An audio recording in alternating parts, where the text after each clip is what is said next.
Like many South Africans, she depends on public transport to get to work daily. For affordability, Metrorail trains are her lifeline to get to work, but the upcoming fare increases have left her anxious. I use train every day to work, but I'm not happy about the increase because they increase with more money, 100 rands.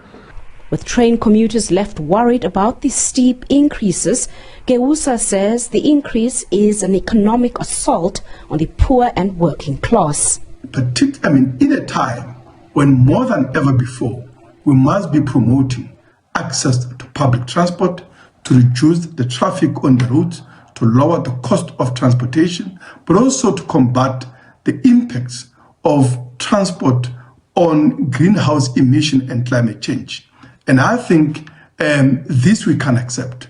The Metrorail and PRASA should be viewing this as a public service, and that, like other public services, it must actually contribute to lowering the cost of living. The working class is already suffering from unsustainable increases in energy, food, and other prices. Hawkers who make a living through selling at train stations are also frustrated. This gentleman says his business is already on thin ice. We're going to fight out so bad because with no more business. No money now, but no money. No more income.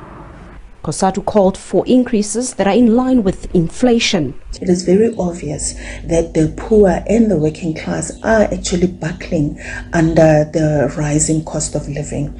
And it is for this reason, although COSATU acknowledges that PRASA has actually invested in its infrastructure and has rolled out new trains, we believe they should rather at this point be concentrating on bringing back the commuters to use rail transport, because when the infrastructure was vandalized during COVID, then people had to find other means of transport to rely on. Currently, discussions are happening at NEDLAC to finalize the subsidization of public transport. And we think until that has been completed, that fares shouldn't be increased beyond the current rate of inflation. Meanwhile, commuters are also unhappy that trains do not operate on Sundays.